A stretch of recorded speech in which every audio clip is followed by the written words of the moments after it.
내 마음을 알아야 세상 속에서 나답게 설 수 있습니다. 나와 세상을 잇는 마음의 이야기. 황상민의 심리상담소. 우리 같이 박수 한번 치면서 선생님 오늘 우리 트리 같아요. 선생님이랑 저랑 오늘 나무 기둥이랑 이렇게 풀 이렇게 우리 의논 안 했는데 박사님 빨간색. 오늘 지금 크리스마스 선물처럼 루돌프 사슴 트리 장식. 이렇게 색깔 다채로운 저 황심소 방송이 없었어요. 그래요? 근데 저희 오늘 의상 뭐 어떻게 입고 온다 얘기도 안 했는데 각자 이제 크리스마스 트리 역할하고 박사님은 이제 선물 역할로 이렇게 딱 네. 짠하고 나타나는. 예. 지난 라이브 콘서트 각각 어떤 사연이나 어떤 제목으로 나왔는지 딱 보면 이런 이슈들을 많은 분들이 질문을 했다는 거 아니에요. 안정이냐 도전이냐, 제가 어떤 선택을 해야 될까? 이 답이 정해져 있죠. 안정이에요, 도전이에요. 안정을 택하자니 심심하고 도전을 택하자니 죽을 것 같고, 그래서 이것도 저것도 선택하기 어렵다라는 것이 지금 대부분의 라이브 콘서트에 참여하시는 분들의 아픔이라는 거 아니에요. 경쟁 그러면- 사회 속 내 몸값을 높일 방법을 알려주세요. 그러게요. 경쟁 사회 속에서 자기 몸값이 올라가면 어떻게 돼요? 그럼 살아남는다는 거 아닙니까, 경쟁에서? 살아남는 게 아니라 안 팔린다는 거예요. 아, 비싸지면 오히려 그렇죠. 이게 사람들이 선뜻 사기 힘들어지니까. 그렇죠. 그러니까 이게 본인 스스로 경쟁 사회라고 할 때는 결국에 대중사에서 저렴이 버전으로 갈 거냐, 아니면 자기 몸값을 올려가지고 명품 전략으로 갈 거냐, 이게 벌써 정해졌는데 소름 돋아. 거기서 본인은 몸값을 올릴 방법을 알려주세요 하면, 그럼 첫 번째 안 팔려. 그럼 본인이 나름대로 남들과의 차별성을 추구하면 추구할수록 본인은 외로움에 시달리고 본인이 참 더 힘들게 살 수도 있다는데. 이게 스스로의 삶의 질곡을 선택하는 그렇죠. 그런 얘기일 수도 아니, 있겠죠. 스스로 삶의 질곡을 선택한다기보다는 자신의 정체성을 알지 못한 채 남들이 좋다고 하는, 또는 남들이 그냥 뻔히 하는 질문도 나에게 나의 삶의 어려움에 대한 질문이겠지 라고 던질 때 이런 식의 질문을 하게 되는 거예요. 그러면 똑같이 대체 불가능한 유능한 사람이 되는 방법, 이거는 뭔가 좀 다르지 않습니까? 본인이 대체 불가능한 유능한 사람, 어떤 경우에 우리는 대체 불가능한 유능한 사람이라고 생각할 수 있을까? 거의 뭐 스티브 잡스? 아니면 탁월한 박사님 능력. 같은 분. 대체 가능한 사람.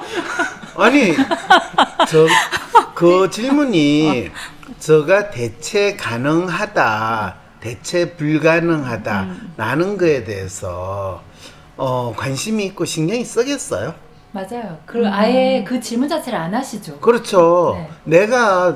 내가 아닌 다른 사람으로 대체된다 한다면 내 스스로의 가치에 대해서 내가 인정을 하지 못하고 산다는 거예요. 이거 자기 시선이 아니라 남의 시선으로 뿐만 자기를 아니라- 평가하고 그렇죠. 있는 거네요. 그렇죠. 네네네네. 내가 서 있는 판을 네. 경쟁 사회라는 판에 올려놓을 필요가 없다라는 뜻이에요. 그렇죠. 나는 나다라는 걸 스스로 인식을 하지 못하니까 네. 대체 불가능한 유능한 사람.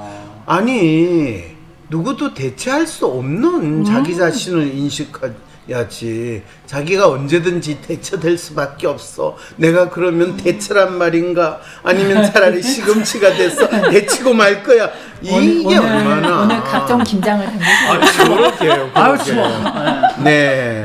그래서 이런 질문이 스스로 자신의 정체를 알지 못하면서 전전긍긍하는 네. 많은 젊은이들의 마음을 참 잘 나타내는 네. 그런 사연이다라는 생각이 드는데. 질문 자체가 경쟁에서 나를 겨우겨우 인지하고 있고, 그렇죠. 그것마저 없을 때 나를 인지할 그 무엇 그런 거예요. 근데 플레이어로 자기가 항상 거기에 뛰어들어서 뭔가 네. 해야 된다라고 사람들은 또 많이 믿고 불안해하면서 그렇죠. 여기 사연을 많이 보내시는데. 근데 플레이어를 할 때 자기가 축구 선수로 뛰는 건지 코치로 뛰는 뭐 건지. 코치로 뛰는 건지 각자 자기가 어떤 역할을 하고 어떤 정체성을 가지고 있는가를 먼저 인식해야지. 네. 뭐 내 몸값을 올려주세요. 네 몸값을 올리는 건 네 마음대로 올릴 수 있어. 근데 안 사가. 그만큼 이 깝깝한 일이 어디 있어요. 현태가 제대로 오죠 그럼. 네.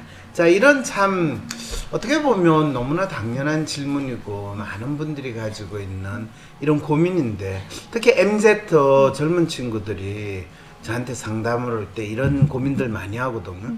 또 지금 연말이 되고 이제 연봉 협상하는데 우리 사장님이 저 연봉 이 10%, 30%, 50%.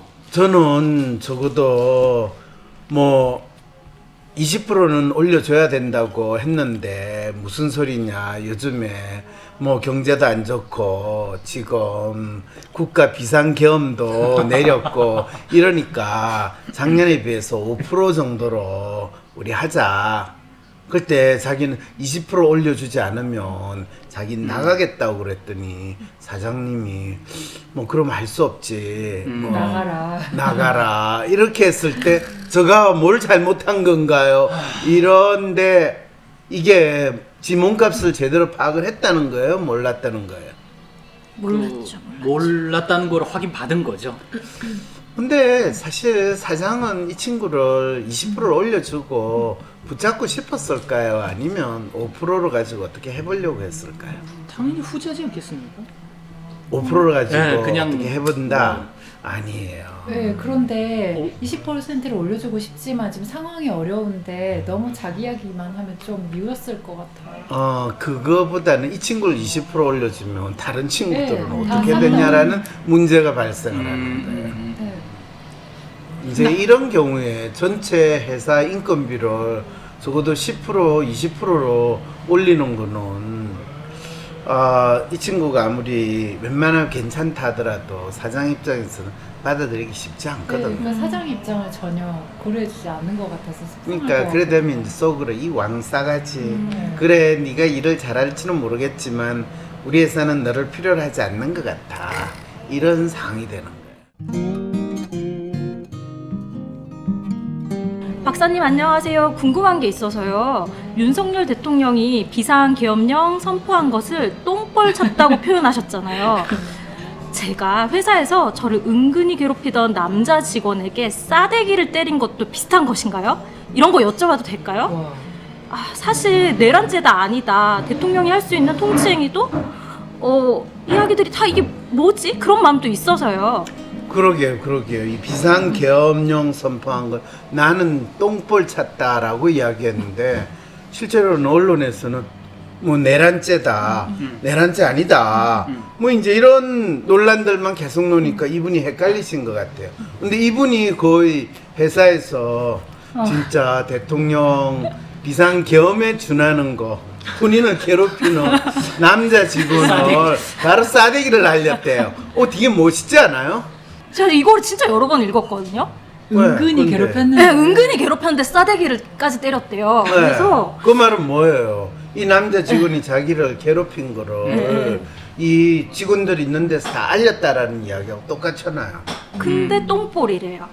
근데 그게 혹시 저가 똥볼을 찬 거 아닌가요? 왜냐하면 싸대기 날리고 나서 바로 팀장이 너 웬만하면 사직 써야 되겠다. 이래가지고 이분 싸대기 한번 날리고 사직서 쓰고 뭐 이런 상황이 됐으니까 비상계엄 한번 내리고 그러니까. 뭐 탄핵 당하고 이건 뭐 잘린 거나 마찬가지죠. 근데 또 이 남자 직원은 본인이 그렇게 맞았으니까 또 경찰에 폭행으로 또 신고를 한 거죠. 아니, 그래도 아무리 그래도 남자가 싸대기 한 번 맞았다고 어떻게 신고를 해. 역시 유구는 다르네. 유구는 싸대기 2대를 맞아도 신고는 안 하죠, 그죠? 아, 제가 오늘 막 때리고 가도 큰 문제 그렇죠. 없네. 그래도 동네인데 풀어야지 어떻게 해. 그러니까 이게 MZ 세대들이 가지는 고민들이 그러니까 유군만 하더라도 유군도 MZ 세대인데 그래도 같은 동료 여자 동료가 싸대기 한 대 맞았으면 그 남자 진짜 쪽팔리긴 하겠죠, 그죠? 그러니까 이분 여자인 거잖아요, 그죠? 그럼요. 아이 그건 좀 그랬다. 어떻게 그거를 고소고발을 해 그거를. 아니 이분이 고소고발이 남자가 그러니까 남자가 그렇죠. 그건 좀 그러니까 남자도 쫀쫀하죠. 싸대기가 그러니까 들만하잖아요. 은근히 괴롭혔겠죠. 그러니까 찌질찌질하게. 찌질찌질하게. 그래서 참 요즘에 뭐 남자 여자 이 성별로 그렇지. 가지고 구분하는 건 더 웃기는 일이긴 한데 어쨌든 보통 TV에 보면 싸대기 날리는 게 나오잖아요. 직장 관련된 김치 싸대기. 네. 직장 관련된 이야기에서는 항상 나오죠. 그러니까 그거를 본인은 그냥 자연스럽게 시전한 거예요. 근데 드라마에서는 그걸로 가지고 뭐 경찰에 신고하고 고소하고 뭐 이런 거 안 나오잖아요. 꽁트에서도 그렇게 안 나오더라고요. 네, 그러니까 이제 이 사연 주신 분은 그까지는 생각을 안 하셨던 것 같아요. 근데 사실 이런 무지막지한 일을 하기 전에 저한테 문자로 상담을 받았거든요. 이럴 때 저는 어떻게 해야 되나요? 때리기 전에요? 아니면 때리고 나서? 때리기 전에. 때. 아 개혁 모의를 하신 거예요? 그렇죠. 개혁 모의를 하셨네. 그렇죠. 박사님 거의 롯데리아 진 계엄 그렇죠. 수준으로 갑자기 확 내려가. 아니 그래서 내가 그랬어요.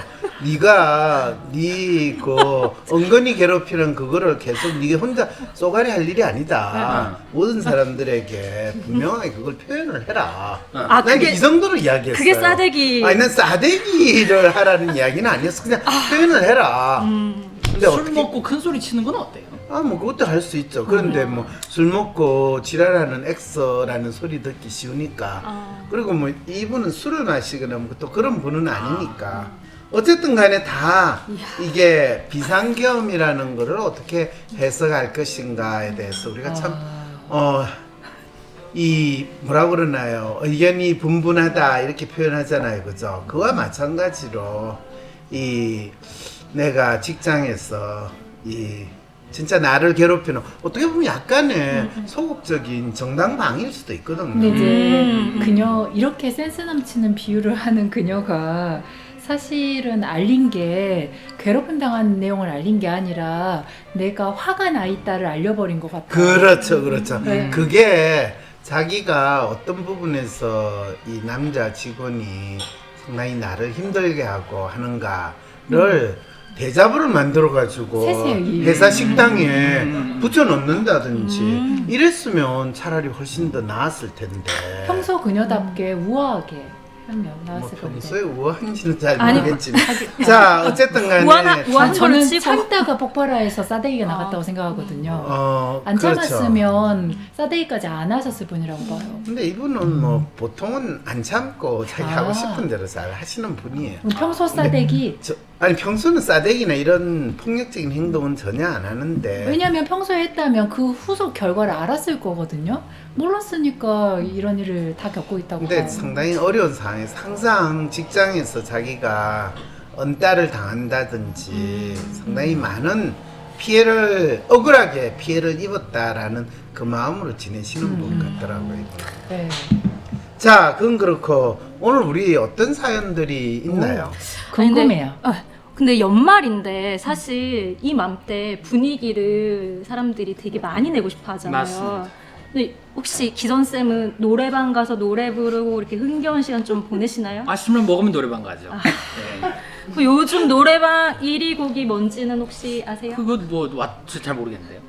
근데 제가 저도 모르고 있다가 아니, 요즘 전 노래방 안 가본 지가 한 30년은 된 것 같은데. 질문을 그 김미정 원장님하고 박사님께는 아예 할 생각을 안 하고 감사합니다. 왔어요. 예, 두 분께 뭐 노래방 가시냐는 얘기는 제가 되게 아닌 것 같다는 생각을 확실히 했기 때문에.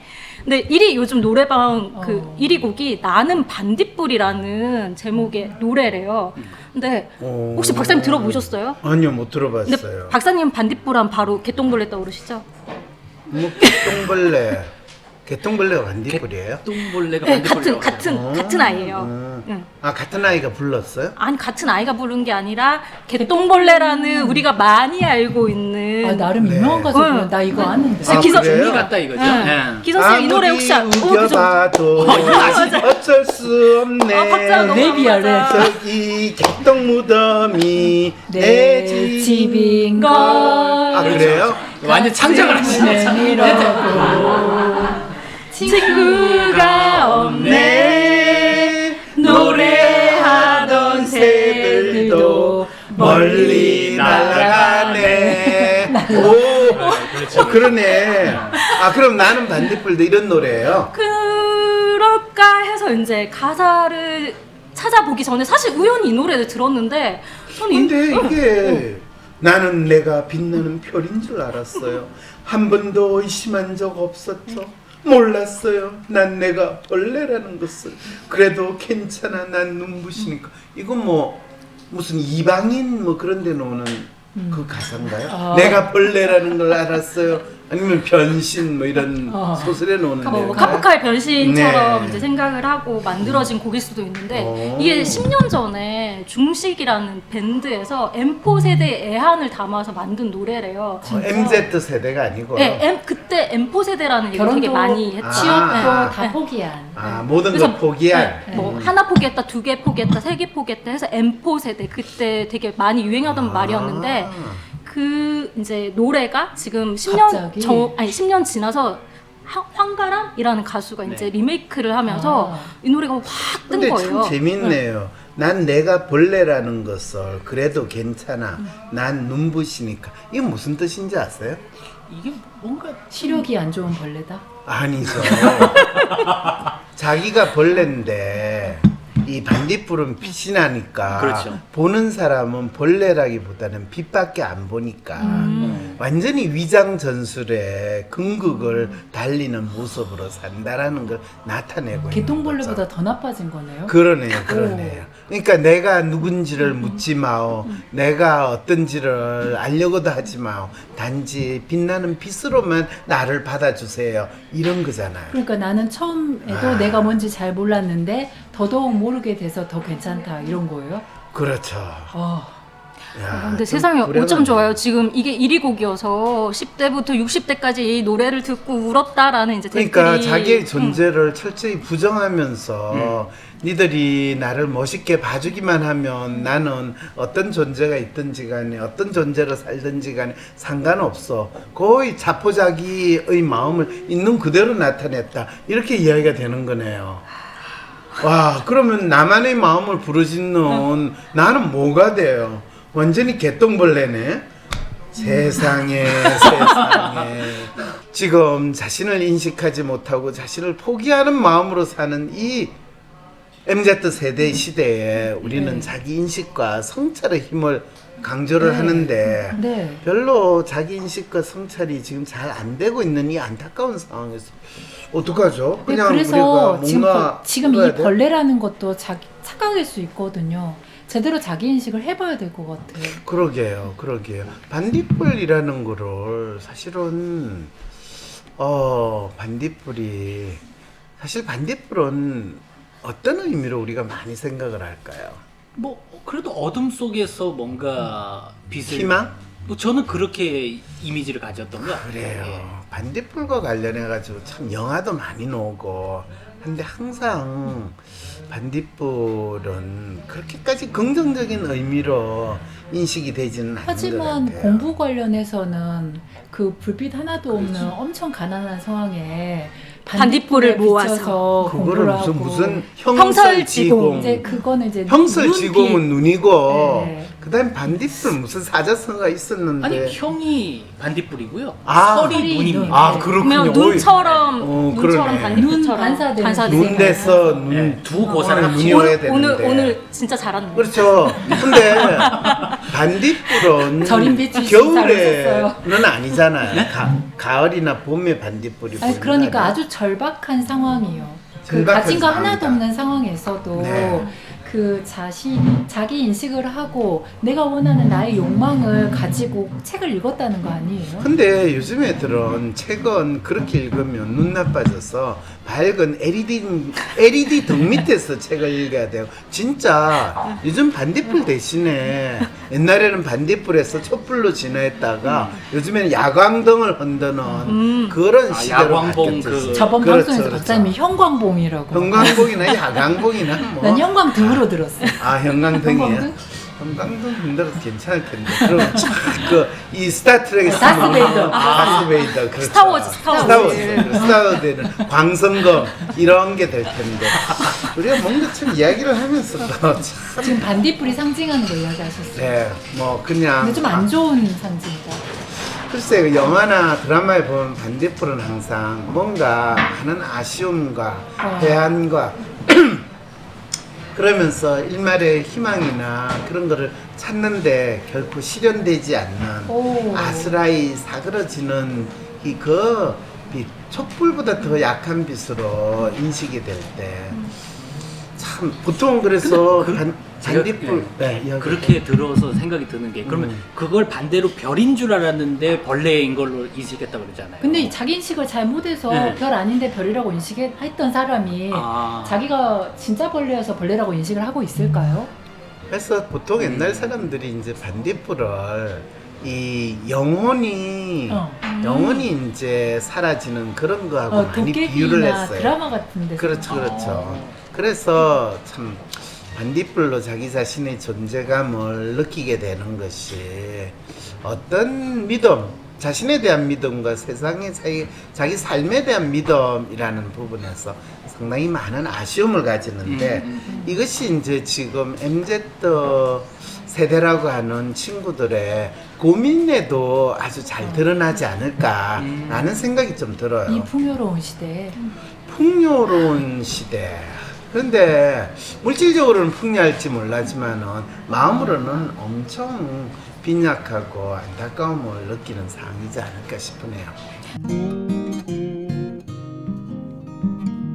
한국에서 대학을 갈 생각이 없고 한국에 사는 건 더 끔찍하게 느껴져서 프랑스로 가서 어학연수 코스 밟고 파리 팔대학 영화과에 입학하려고 생각하고 있습니다. 근데 엄마가 수시로 대학을 지원해보고 결정을 하라고 하도 이야기하길래 하향 지원한 곳에 합격하게 되었습니다. 가고 싶지 않은 대학이라 아무 일도 손에 안 잡히고 이러려고 내가 그 석 달을 죽어라 고생했나 속이 상합니다. 엄마한테 도저히 다니고 싶은 마음이 들지 않아서 입학장은 받았으니까 바로 프랑스로 가겠다라고 했더니 저랑 대화도 안 하고 화를 내십니다. 제 계획은 프랑스 가서 영화과 졸업하고 평생 사는 것입니다. 멋있잖아요. 그런데 엄마는 여기서 1학년은 다니다가 가야 혹여나 실패할 경우 돌아올 곳이 있다라고 하십니다. 저는 실패 따위 생각 안 하고 가서 열심히 죽어라 살 계획인데요. 제가 남들과는 너무나 다르고 또 사람들이 저를 다르게 보는 게 너무 싫고 부모님도 가족도 너무 싫고 안 보고 살고 싶습니다. 그래서 다양성이 넘치고 남들한테는 신경도 안 쓰는 그런 곳에서 가서 살고 싶은 건데요. 벌어둔 돈도 없는 고등학교 졸업 예정자라 어떻게 하면 영화도 만들고 글도 쓰면서 평생 자유롭게 살 수 있을지 고민이 됩니다. 원래 사연 보니까 평생 자유롭고 아름답게 살 수 있을지 고민이 적었더라고요. 그런데 뭐 이런 분은 저기 앉아 계신 젊은이도 옛날에 이런 비슷하게 가지고 저는 이 영국에 가가지고 옥스포드 대학에서 심리학을 공부하면서 평생 멋진 삶을 살고 싶습니다. 그런 마음으로 이 지낸 적이 있었죠, 그죠? 예. 그래서 영국으로 가셨나요? 한국에 지금 여기서 한국에서 지금 대학 다니고 있죠, 그죠? 예. 그때가 벌써 한 4, 5년 전이지 않나요? 그래서 20살 때니까 4년 전. 으아. 물론 그 사이에 이제 군대도 마치고 했으니까 이런 친구들은 상담을 해준다고 해서 뭐 특별히 달라지지 않아요. 네가 가고 싶으면 가고 말려면 말아라.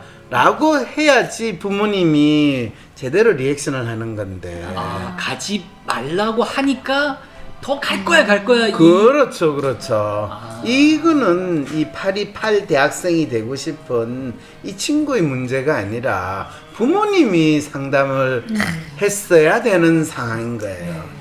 그래서 부모님은 특히 이 친구가 이럴 때 와, 잘 생각했다, 너무 멋있다, 야. 그래, 네가 알아서 잘 갔으면 좋겠다. 그럼 어떻게 비행기 표 값은 네가 어떻게 할래?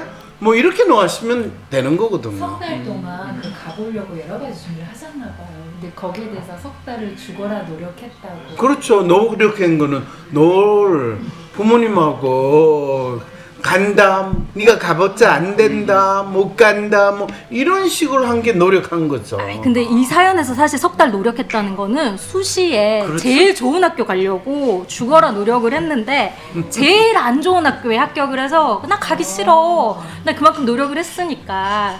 근데 그냥 그 전에 828 대학 원래 가겠다고 얘기한 게 있으니까 엄마 왜 안 보내줘? 약속했잖아. 수시 해보면.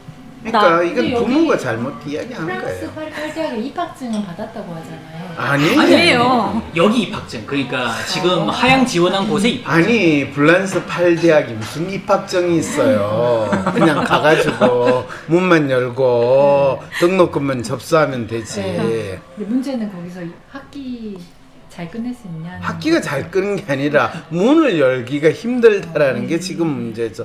예, 그거부터. 요즘에 유럽이 상황이 안 좋아가지고 대학생, 옛날에는 유럽이 웬만하면 대학생들 학비도 거의 없고 그랬는데 근데 박사님 요즘 60만 원이래요. 제가 이 비슷한 얘기를 들은 적 있어요. 828대학이요? 네, 네.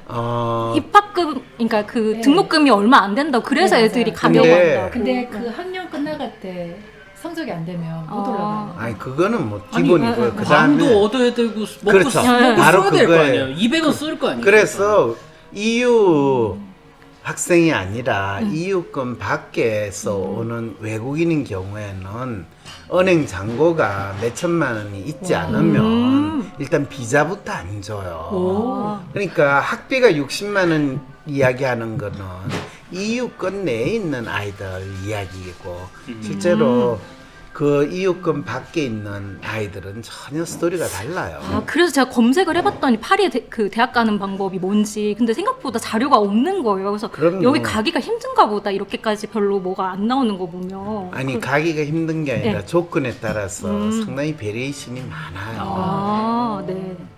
자, 어쨌든 간에 지금 이 친구는 사실 고생을 진땅하게 부모가 나는 보내줘야 된다고 네. 믿어요. 근데 가더라도 이 비행기 표값도 네가 끊어서 가라 라고 해야지 진정으로.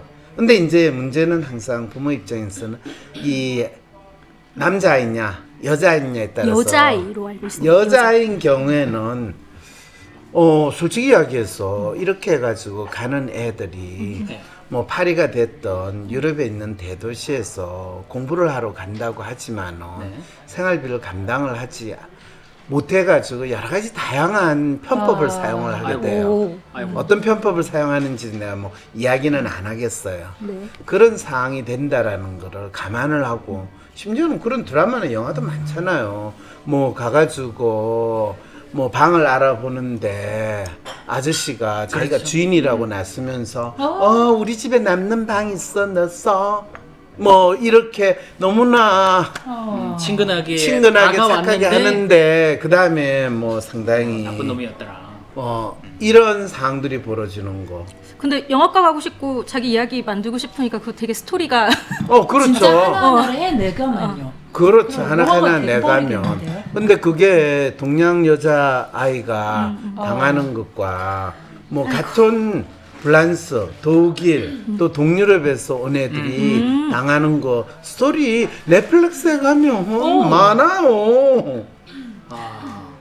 간혹 가다가 이 국제 전화로 상담하는 프랑스든 이 독일이든 거기서 지내는 또 이렇게 유학을 가가지고 지내는 친구들, 젊은 친구들 다 상담하는 경우도 있거든요. 그럴 때 본인이 뭐 이 학교 공부와 관련해 가지고 상담을 하는 경우는 상당히 적어요.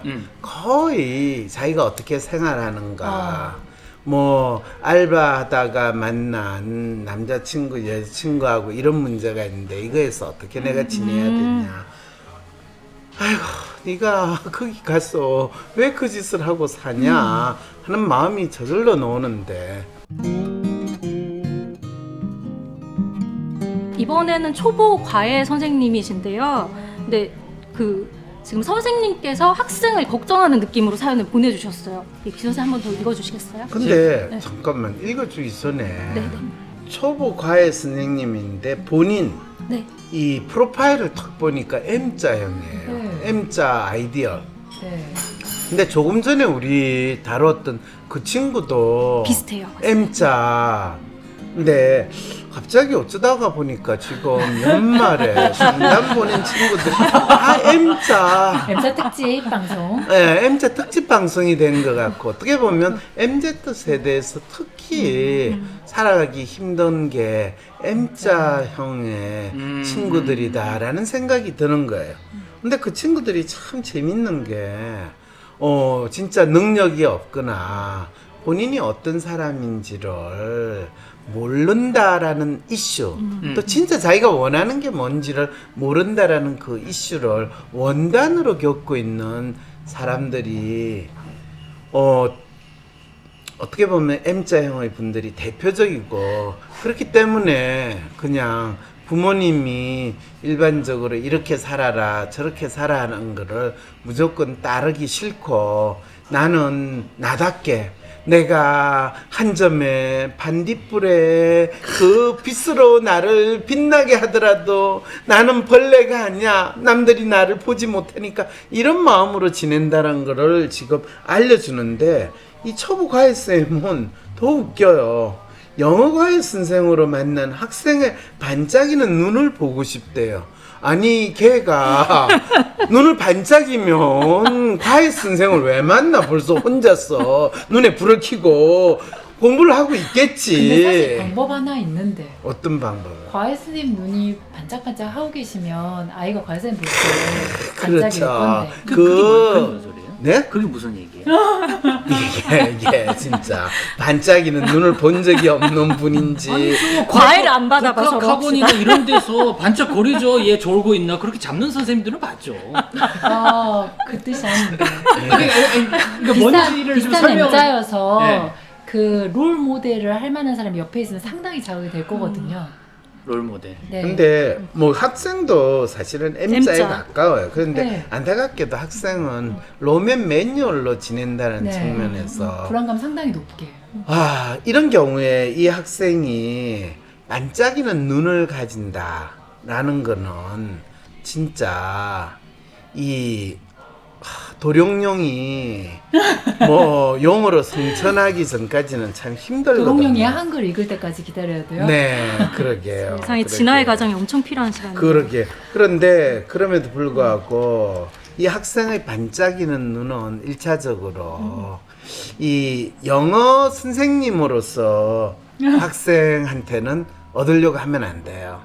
왜요? 영어로 만화책 읽어도 되잖아요. 그래도 책은 책이기 때문에 타자친. 싫어요. 그래서 만화에 관심 많던데 학생이. 되게 학생이 만화에 관심이 많다고 해서 나도 그런 애하고 만화로 가지고 공부를 했는데 그 만화는 그냥 들어놓아가지고 혼자서 볼 때는 관심이 많더라도 그거를 과외 선생하고 공부를 해서 같이 읽을 때는 그거는 만화가 아니라 여전히 책이에요. 근데 이 친구는 만화가가 되고 싶고 교과서를 넘겨보면 중간중간 다 만화로 그림이 많이 그려져 있다. 그래서 아마 그건 교과서 보기 싫어서 그런 거 아니에요? 그렇죠, 맞아요. 그렇죠.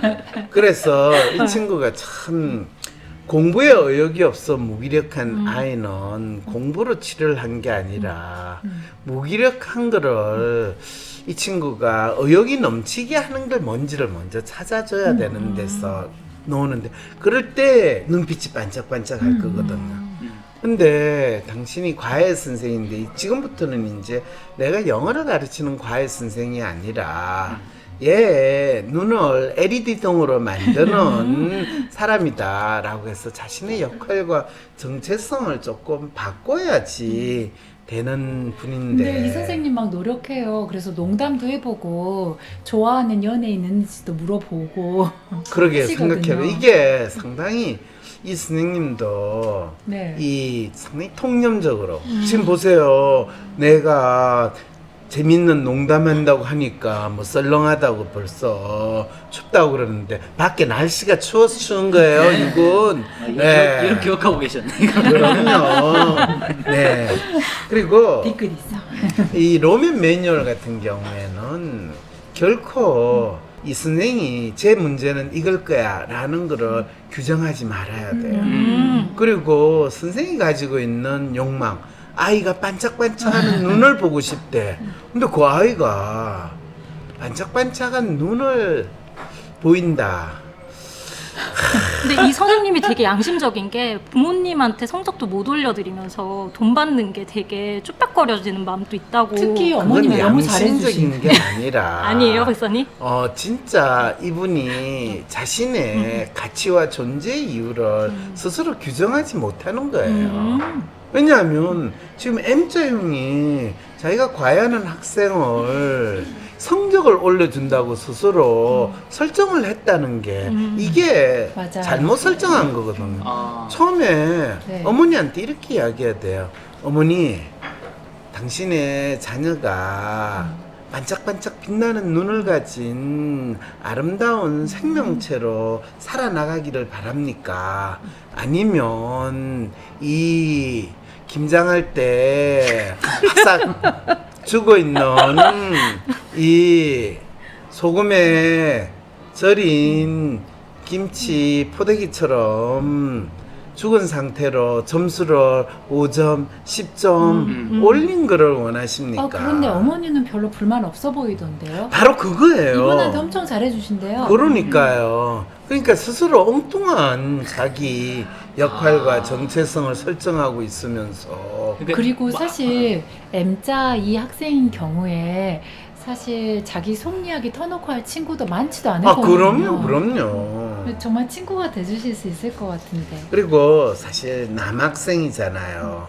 내성적이고 말도 없고 또 항상 바람 빠진 풍선처럼 축 처져 있다고 하는데, 그런데 이 선생님이 M자인 거로 봐서 상당히 엉뚱하고 이상한 느낌인데 약간 묘한 매력이 있는 M자형은 항상 그런 특성이 있거든. 그런 분이라는 거 딱 생각하는데, 그런 선생이 본인을 하고 같이 이야기도 나누면 거의 이 남자애는 어쩌면 자기가 살아갈 새로운 이유를 이 선생님을 통해서 발견할 수도 있다는 그런 상상 안 해봤어요?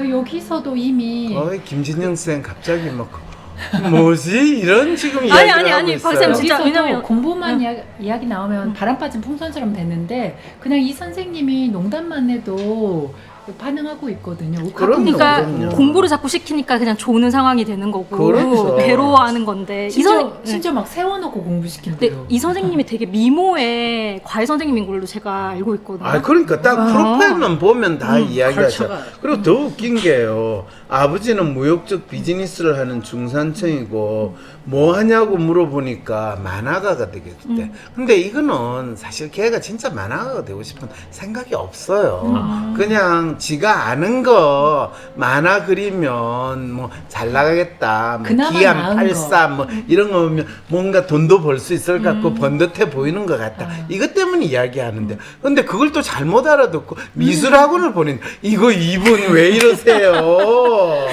이런 남자애가 이 선생님하고 일단 이야기만 나눠도 너무 괜찮잖아요. 맞아요. 근데 이 선생님 입장에서는 얘가 왜 사는가, 뭘 위해서 사는가 이런 생각을 뭐 아무리 입시가 있다지만 부모가 뭐 크게 얘 성적이 올라갈 거 기대 안 하거든. 단지 애가 내성적인데 뭔가 좀 자기 표현도 하고 남자답게. 그러면서 재밌게 잘 지냈으면 좋겠다라는 생각을 하는 거거든요. 자, 이런 측면에서 무역적 비즈니스를 하는 상황이고, 근데 이 아이가 지금 너무나 안타깝게도 학생은 또 엄청 착한 애예요. 착한 애예요. 지금 내가 잘생겼을 보니까 것 같아요. 잘생긴 거는 잘 모르겠어요. 근데 약간 지금 프로파일만 보면 약간 센치멘탈하고, 그런데 이상하게 키도 좀 큰 것 같아요. 근데 아니 약간 프로파일에 키가 나와요? 아니 그냥 느낌으로 깜짝이야. 상상력을 가추적 사유. 제가 여기 때리고 있습니다. 그러니까. 이 질문 이거 이게 그냥 꼬매세요. 청중 대표 질문한 거. 그럼요. 아니, 아니 그래 청주 맞아요. 그 관상 이 WPI 프로파일에 언제 뭐 그런 이 관상 보는 게 있습니까라고 하는데 느낌으로 항상 그래. 나도 신기한 게 M자 이 프로파일에 보면 신기하게도 대부분 인물이 괜찮아. 근데 이 항상 문제가 뭐냐면 이 선생님 초보 과외 선생님이 이 남학생에 대해서 어떤 느낌을 가지냐면 척은지심을 느끼기 시작을 하면 이 남학생을 돌봐주고 싶다는 또 다양한 생각이 들기 시작을 해요. 그래서 참 여러 가지 삶의 복잡함이 또 증가되는데 그까지는 뭐 내가 보지는 않고 미술학원을 다녔다고 하길래 부모님께 말씀드려 보라고 하니까 딱히 잘 그린 것 같지도 않고 무슨 사내 자식이 많았냐라고 허락을 안 해줬다고 그러는데, 그랬을 때 부모님한테 이 친구가 만화를 그리는 게 아니고 미술에 대한 안목을 키워가지고 앞으로 미술상으로 큐레이터 수준이 아니죠. 잠재적으로 갤러리 운영할 수 그렇죠. 있게 가능성이 뒷바라지를, 보이는 이 젊은 미술가들을 발굴해가지고 그거를 아빠가 무역 비즈니스 하듯이 뭐 세계로 국내의 젊은 미술가들을 발굴하고 그 작품을 알리고 또 해외에 있는 미술품이나 작가를 국내에 소개하고 이렇게 되면 이 아이가 그럴 것 같으니까 뭐 웬만하면 밖에 나가서 미술관에 가서 전시회도 보고 그거에 대해서 이야기도 나누고 둘이 같이 과외 선생이 데리고 가서. 그럼요. 괜찮을 것 같아요. 그럼 이 아이가 이 바람 빠진 풍선처럼 살겠어요? 아니죠. 이 바람 빠진 풍선처럼 축 늘어져 여기서 키를 연상하신 거 아니에요? 바람을 집어넣어주면 그럼 바람 빠진 풍선이 다시 그거예요? 네. 좀 축 늘어진 느낌이 나요. 아유, 귀엽지? 진짜. 네, 넘어갈 때가 된 것 넘어가죠. 같습니다. 예.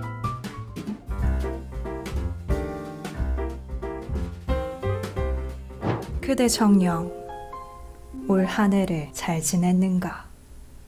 쏠까 그 사람 셜록항의 상담쇼 마음을 읽는다는 심리상담 콘서트. 2년은 망했지만 내년과 잘 지내보고 싶은 사람들, 대입, 취업, 연애, 결혼 무엇이든지 다 물어보라. 다주타로 신점 형편없나 보. 그동안 내 인생이 내 뜻대로 바뀌지 않았지. 내 직접 마음의 MRI WPI 검사를 하고 셜록 황의 통찰력 있는 답변을 얻어 상상 이상의 내 미래를 만들리라.